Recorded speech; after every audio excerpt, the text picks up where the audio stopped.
നമസ്കാരം പ്രിയപ്പെട്ടവരെ. ഈ പ്രത്യേകതരം ന്യൂസുകൾ മാത്രം വരുന്ന ഒരു ചാനൽ നമ്മുടെ കേരളത്തിലുണ്ട്. ചാനലല്ല, സെപ്റ്റി ടാങ്ക്. നമ്മുടെ മലൻ TV എന്നാണ് അതിൻ്റെ പേര്. അനിൽ നമ്പ്യാർ എന്ന് പറയുന്ന ഒരു വേട്ടാവളിയനാണ് ഇതിൻ്റെ എല്ലാമായിട്ടുള്ള ആൾ. ലെവൻ്റെ കുറച്ച് കിടുങ്ങാമണികളാണ് ഈ ചാനലിനകത്ത് നിരന്തരം വന്നിരുന്നുണ്ട്. ഒരു പ്രത്യേക മതവിഭാഗത്തിൻ്റെ പ്രശ്നങ്ങൾ വരുമ്പോൾ മാത്രം അതിനെ അങ്ങോട്ട് അഡ്രസ്സ് ചെയ്തിട്ട് പൊലിപ്പിച്ച് വലിയ രീതിയിൽ ഇങ്ങനെ വാർത്തകൾ സൃഷ്ടിച്ചുകൊണ്ടിരിക്കും. ഈ മലം TVയുടെ ചില ഓവർഫ്ലോ ടാങ്കുകൾ പോലെയാണ് ഇവിടുത്തെ കർമ്മ കക്കൂസും അതുപോലെ തന്നെ ന്യൂസ് 80 പോലുള്ള വേസ്റ്റ് സാധനങ്ങളൊക്കെ കേരളത്തിൽ വർക്ക് ചെയ്തുകൊണ്ടിരിക്കുന്നത്. അപ്പോൾ നമ്മുടെ ഈ മലൻ TVക്കകത്ത് വരുന്ന ചാണക പുഴുക്കളായിട്ടുള്ള ചില കൃമി കീടങ്ങളുണ്ടല്ലോ, ഈ വാട്സപ്പ് യൂണിവേഴ്സിറ്റിയിൽ നിന്ന് കിട്ടുന്ന അറിവുകൾ അത് അവൻ്റെ തൊള്ളയിലിട്ട് ഗോമൂത്രം ഒഴിച്ചു കൊടുത്തിട്ട് പറയും, നീ പോയിരുന്നുണ്ട് തള്ളിക്കോളാൻ പറയും.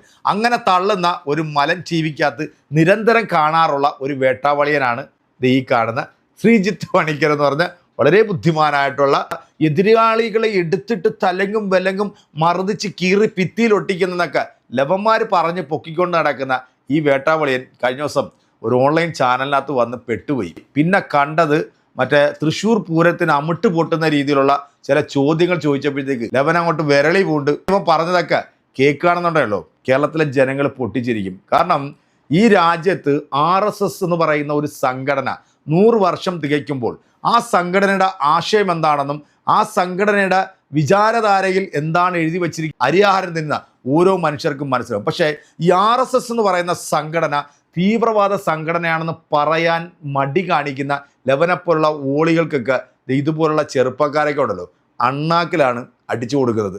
ഈ വീഡിയോ കണ്ടില്ലെങ്കിൽ അത് വലിയ നഷ്ടമായിരിക്കും.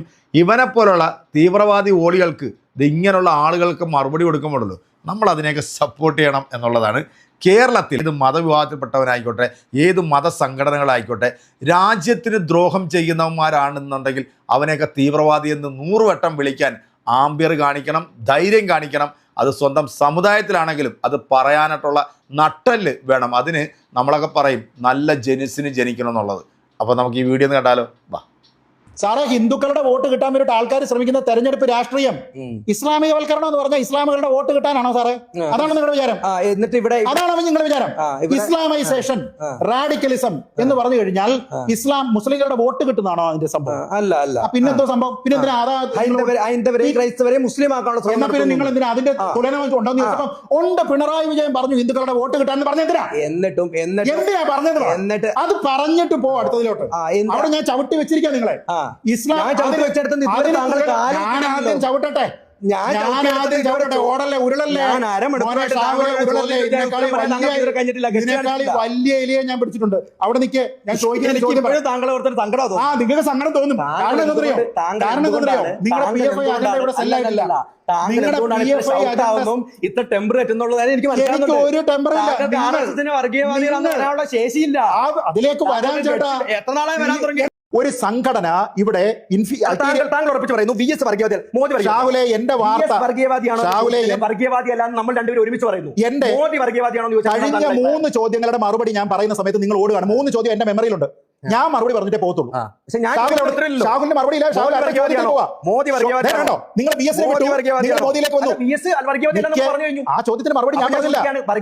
ആ ചോദ്യം എന്ന് നമ്മൾ രണ്ടുപേരും ഒരുമിച്ച് അത് നമ്മൾ അംഗീകരിച്ച വിഷയത്തിൽ ഞാൻ ചോദിക്കുന്നത് പ്രധാനമന്ത്രി ഷാഹുലെ, നിങ്ങൾ പലരെയും നിങ്ങൾ കൊണ്ടുവന്ന് പോഡ്കാസ്റ്റിൽ ഇരുത്തി കാണും. നിങ്ങൾക്കൊരു ധാരണ ഉണ്ടാകും. അങ്ങനത്തെ ആളല്ല ഞാൻ. ഞാൻ അവിടെ പിടിച്ചിരുത്തി നിങ്ങളുടെ വാൽ അവിടെ ചവിട്ടി വെച്ചിട്ട് നിങ്ങൾ അവിടെ ഇരുത്തി പറഞ്ഞിട്ടേ ഞാൻ പോകുള്ളൂ. പക്ഷേ പറയുന്നില്ലല്ലോ. മോദി വർഗീയവാദിയാണോ? അതല്ലല്ലോ ചോദ്യം. അതിലേക്ക് വരാൻ ഞാൻ വരാമെന്നേ. അതെന്തുകൊണ്ട് അതിലേക്ക് വരുന്നതിന് 2 ചോദ്യത്തിൽ നിങ്ങൾ ഓടി. അതിനകത്ത് പറയണേ. നിങ്ങൾ ഞാൻ ഇത്തിരി മോദി വർഗീയവാദിയാണോ? ഞാൻ ഇത്തിരി മുമ്പേ ഞാൻ ഇങ്ങനെ ഇരുന്നു. ആണോ? നിങ്ങൾ പറഞ്ഞപ്പോ മിണ്ടാതിരുന്നു. നിങ്ങൾ മിണ്ടായിരിക്കാനാ ഞാൻ പറഞ്ഞു. ഇല്ല, നിങ്ങൾ സംസാരിക്കാതെ. ഞാൻ പറയുമ്പോൾ നിങ്ങൾ സംസാരിക്കാം. കേരളത്തിന്റെ മുഖ്യമന്ത്രിയായിരുന്ന VS അച്യുതാനന്ദൻ മുഖ്യമന്ത്രി ആയിരിക്കെ 2010 മുഖ്യമന്ത്രി എന്ന നിലയിൽ നടത്തിയിരിക്കുന്ന പത്രസമ്മേളനത്തിൽ എല്ലാ ഇന്റലിജൻസും പോലീസ് സംവിധാനവും കയ്യിലുള്ള ആൾ പറഞ്ഞു കേരളത്തിലെ ഇസ്ലാമികവൽക്കരിക്കാനുള്ള അജണ്ട PFI ഉണ്ട് എന്ന് പറഞ്ഞു. മിണ്ടാതിരിക്കുന്നേ. നിങ്ങൾ മിണ്ടരുത്. ഞാൻ പറയുന്ന കേൾക്കുക. നിങ്ങൾ മര്യാദ കാണിക്കൂ. നിങ്ങൾ മിണ്ടാതിരിക്കൂ ഷാഹുൽ. നിങ്ങൾക്ക് നിങ്ങളുടെ ആർഗ്യുമെന്റ് പോകുന്നു എന്ന് പറയുന്ന സമയത്ത് വേളം ഉണ്ടാക്കിയിട്ട് കാര്യമില്ല. കേട്ടോ. അതുകൊണ്ട് നിങ്ങൾ ഉണ്ടായിരിക്കും. ഞാൻ ഇവിടെ ഉണ്ടായിരുന്നല്ലോ. ജനാധിപത്യം വെച്ച് താങ്കളും നിങ്ങളുടെ പോഡ്കാസ്റ്റ് ആയിരിക്കും, പക്ഷെ എന്നെ കേൾക്കാനാണ് വരുന്നതെന്നുണ്ടെങ്കിൽ നിങ്ങൾ പ്രസംഗിച്ചാൽ മതി. തീർച്ചയായും ഞാൻ പറയുന്നത് കേൾക്കാനാണെങ്കിൽ നിങ്ങൾ ഉണ്ടായിരുന്ന നിങ്ങൾ ഓരോ പിന്നെ ചുമ്മാ കയറി വരാൻ പറ്റുമോ? താങ്കൾ പറയാൻ ചുമ്മാ കയറി വരാൻ പറ്റുമോ? നിങ്ങളുടെ പ്രസംഗം എനിക്ക് പറയാനുള്ളത് കേൾപ്പിക്കാനാണ് നിങ്ങൾ അല്ല, നിങ്ങൾ പറയുന്ന ആൾക്കാരെ കേൾപ്പിക്കാൻ എനിക്ക് വരേണ്ട കാര്യമില്ല. അപ്പം ഉണ്ടായിരിക്കും. മുഖ്യമന്ത്രിയായിരുന്ന എല്ലാ ഇന്റലിജൻസും പോലീസ് സംവിധാനവും കിട്ടുന്ന വി എസ് അച്യുതാനന്ദൻ കേരളത്തിനെ ഹൈന്ദവവൽക്കരിക്കാനായിട്ട് BJPക്ക് RSS ഒരു പ്ലാൻ ഉണ്ട് എന്ന് പറഞ്ഞിട്ടുണ്ടോ? RSS പ്ലാൻ ഉണ്ടോ എന്ന് ചോദിച്ചാൽ മറുപടി പറയൂ ചങ്ങാതി. പ്ലാൻ ഉണ്ടോ യെസ് ഓർ നോ പറയാൻ ഇത് നമ്മൾ ക്വസ്റ്റ്യൻ ആൻസർ അല്ല. പിന്നല്ലാതെ നിങ്ങളോട് ഞാൻ VS വർഗീയവാദിയാണോ അല്ലയോ എന്ന് ചോദിച്ചപ്പോഴത്തേക്ക് യെസ് ഓർ നോ ആയിരുന്നല്ലോ സാറേ എന്നോട്. അല്ല എന്ന് പറഞ്ഞു. ഞാൻ അന്നേരം ഒന്ന് പറഞ്ഞു ഇതല്ല എന്ന് ഞാൻ പറയുന്നു. അല്ലല്ല, നിങ്ങൾ നിങ്ങൾ എന്നോട് VS വർഗീയവാദിയാണോ അല്ലയോ എന്ന് ചോദിച്ചപ്പോൾ യെസ് ഓർ നോ ആയിരുന്നോ? ഞാൻ പറഞ്ഞ എന്താ? വർഗീയവാദി അല്ല എന്ന് പറഞ്ഞു. നിങ്ങൾ ഇപ്പൊ എന്താ പറഞ്ഞു? ചേട്ടാ നിങ്ങൾക്ക് മറുപടി ഇല്ലല്ലോ. ചേട്ടാ നിങ്ങൾക്ക് മറുപടി ഉണ്ടോ? ഏയ് ആ ചോദ്യം അടുത്ത ചോദ്യം തീർന്നിട്ടാ മോനെ ഷാഹുലെ. ആ കഴിഞ്ഞ ചോദ്യം തീർന്നിട്ട് നിങ്ങളുടെ ചോദ്യത്തിലേക്ക് ഞാൻ വരുന്നേ. പിടയ്ക്കാതെ നിങ്ങൾ ചോദിച്ച ചോദ്യത്തിലേക്ക് ഞാൻ വരും. ഞാൻ ചോദിക്കുന്നത് RSSും PFIയും നിങ്ങൾ ഒരേപോലെ എന്തുകൊണ്ട് ഞാൻ എതിർക്കുന്നില്ല എന്ന് നിങ്ങൾ എന്നോട് ചോദിച്ചു. ആ ചോദ്യം കഴിഞ്ഞില്ല ചേട്ടാ. പിന്നെ നിങ്ങൾ ഇങ്ങനെ വേറെ ഞാൻ ആദ്യം മുതൽ ഒന്നാമത്തെ ചോദ്യം മുതൽ ഞാൻ പറയുന്നു, നിങ്ങൾ ഇവിടെ ഞാൻ ചോദ്യത്തിന് മറുപടി പറയുമ്പോൾ നിങ്ങൾ അവിടെ നിന്ന് കണ്ട വഴി പായരുത്, അവിടെ നിൽക്കൂ. മറുപടി ഞാൻ പറയുന്നത് നിങ്ങൾ കേൾക്കും. ഇത് കാണുന്നവർക്ക് മനസ്സിലാവും. നിങ്ങൾ കമന്റ് വരുമ്പോ കണ്ടോ. തീർച്ചയായിട്ടും. അല്ലെങ്കിൽ തന്നെ എന്റെ ഇതിന്റെ അകത്ത് ഞാൻ ഇന്ന് വരെ ഒരു അപരമത വിദ്വേഷം പ്രചരിപ്പിക്കാനിട്ട് പോലും എന്റെ ഇതിൽ താഴെ വരുന്നത് മദ്രസ പൊട്ടൻ, PFI തീവ്രവാദി, എന്റെ ഇസ്ലാമിക നാമകരണവും എന്റെ സ്ഥലവും വെച്ചുകൊണ്ട് മാത്രം അങ്ങനെ പറയുന്നത്. ഞാൻ അതിന് ഇതിനെ കൂടെ കളയുന്നു. നമ്മൾ ഇന്ന് വരെ ഒരു അപരമത വിദ്വേഷവും ഇന്ന് വരെ പ്രചരിച്ചിട്ടില്ല. അപരമത വിദ്വേഷം പ്രചരിപ്പിക്കുന്ന PFI ആണെങ്കിലും RSS ആണെങ്കിലും കാസ ആണെങ്കിലും ഇവന്മാര് ഈ നാടിന് ആപത്താണെന്ന് 1000 തവണ പറയും, ഇനി 5000 തവണ പറയും, ഇനി അത് ആവർത്തിച്ചുകൊണ്ടേയിരിക്കും. അത്രേ ഉള്ളൂ പറയുന്നുള്ളൂ. പറയും അത് നിങ്ങൾ എന്താണ് ചെയ്യുക? അതൊന്നും എന്റെ വിഷയമല്ല. ഞാൻ പറയുന്നത് താങ്കൾ പറയാത്തതുകൊണ്ടാണ് താങ്കളോട് എനിക്ക് അമർശമുള്ളൂ. അതിനകത്ത് വിദ്യാസമ്പന്നനായിട്ടുള്ള ഒരു നിങ്ങൾ അടികെട്ടുന്ന വിഷയത്തിൽ തീവ്രവാദത്തെ അല്ലെങ്കിൽ വർഗീയവാദം പറയൂ. നിങ്ങൾ അടികെട്ടുന്ന വിഷയത്തിൽ നിങ്ങൾ അവിടെ നിന്ന് ഓടുകയാണ്. നിങ്ങൾ കണ്ടം വഴി പായുക. നിങ്ങൾ സംസാരിക്കുകയാണ്. ഷാഹുൽ മിണ്ടാതിരിക്കും. 2 മിനിറ്റ് ഷാഹുൽ മിണ്ടാതിരിക്കും. ഞാൻ ഈ പ്രേക്ഷകർ ഇത് കാണുന്നവരൊന്ന് കമന്റ് ചെയ്യട്ടെ. ഞാൻ എത്ര തവണ നിങ്ങളോട് മിണ്ടാതിരിക്കാൻ പറഞ്ഞു? ഇതെന്താ ഇത്? നിങ്ങൾ ജനാധിപത്യപരമായിട്ടുള്ള ഒരു കാര്യത്തിലാണെന്നുണ്ടെങ്കിൽ നിങ്ങൾ ഞാൻ പറഞ്ഞത് കേൾക്കൂ. നിങ്ങളുടെ അജണ്ട എന്റെ പുറത്ത് അടിച്ചേപ്പിക്കാൻ നിങ്ങൾക്ക് പറ്റില്ല സുഹൃത്തെ. അങ്ങനെ നിങ്ങൾക്ക് എന്റെ പുറത്ത് ഷൗട്ട് ചെയ്തുകൊണ്ട് നിങ്ങളുടെ പോയിന്റ് ഒന്നും പ്രൂവ് ചെയ്യാൻ പറ്റില്ല. അത് കൂടുതൽ എന്റെ PFIയുടെ കാര്യം ചോദിച്ചിട്ട് മറുപടി ഇല്ലാതെ ഞാൻ ചോദിക്കട്ടെ 4:57 5 മണിക്ക് നമുക്ക് നിർത്താം. ഞാൻ ഒരു 3 മിനിറ്റ് ഉള്ളെങ്കിലും പറയാം. ഈ ചോദ്യത്തിന് വരുന്നതിന് മുമ്പല്ലേ RSS എന്ന് പറയുന്ന പ്രസ്ഥാനം ഞാൻ പിന്നെ പറയുന്നു PFIയും കാസയും വർഗീയവാദികളാണ്. അതുപോലെ തന്നെ RSSും വർഗീയവാദികളാണെന്ന് പറയാനുള്ള ശേഷി താങ്കൾക്കുണ്ടോ? ഗട്സ് ഉണ്ടോ? ശരി 10 സെക്കൻഡിനുള്ളിൽ നിങ്ങൾ മറുപടി 3 മിനിറ്റ് എനിക്കുണ്ടല്ലോ. 10 സെക്കൻഡിനുള്ളിൽ ചോദിക്കൂ. ഞാൻ ചോദിച്ചതിന് സമാനമായിട്ട് പിണറായി വിജയന്റെ പ്രസ്താവന നിങ്ങൾ തൂക്കി ഞാൻ കൈ തന്നല്ലോ. പിണറായി വിജയൻ പറഞ്ഞിരിക്കുന്നത് ഹിന്ദു വോട്ടെന്ന് പറഞ്ഞ് നിങ്ങൾ ന്യായീകരിച്ചു.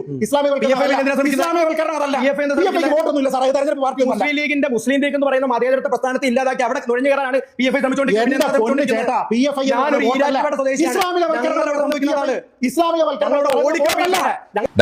മണ്ടൻകുണാപ്പി, നീ ഇങ്ങനെ ഇരുന്നോണ്ട് കൊണയടിക്കാതെ അവൻ ചോദിച്ച ചോദ്യത്തിന് നീ ഉത്തരം പറയാൻ തയ്യാറായോ?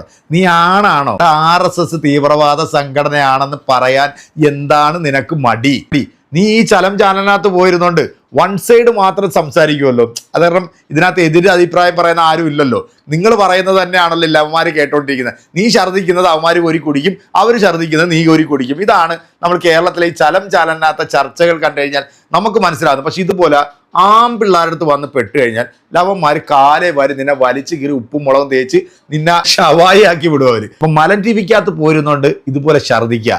ആൺപിള്ളേരുടെ അടുത്ത് വന്നിരുന്ന് ഛർദ്ദിക്കാൻ വന്നാൽ കാര്യങ്ങൾ കൃത്യമായിട്ട് ചോദിക്കുന്നതിന് മറുപടി പറയാനായിട്ടുള്ള നട്ടലും ധൈര്യം ഉണ്ടെങ്കിൽ മാത്രമേ വരാവുള്ളൂ. അല്ലാതെ ഈ ആണും പെണ്ണും കെട്ട പ്രതി കാണിക്കല്ലേടാ ചാണകക്കുട്ട എന്ന് മാത്രമേ എനിക്ക് ഈ ഒരു വീഡിയോയുമായി ബന്ധപ്പെട്ട് പറയാനുള്ളൂ. എന്തായാലും ചെക്കം കൊടുത്തത് നിങ്ങൾക്ക് ഇഷ്ടപ്പെട്ടല്ലോ അല്ലേ? അപ്പോൾ നിങ്ങളുടെ കമന്റുകൾ അറിയിക്കുക. അടുത്തൊരു വീഡിയോയിൽ വീണ്ടും കാണാം. അതിലേക്ക് എല്ലാവർക്കും ബൈ.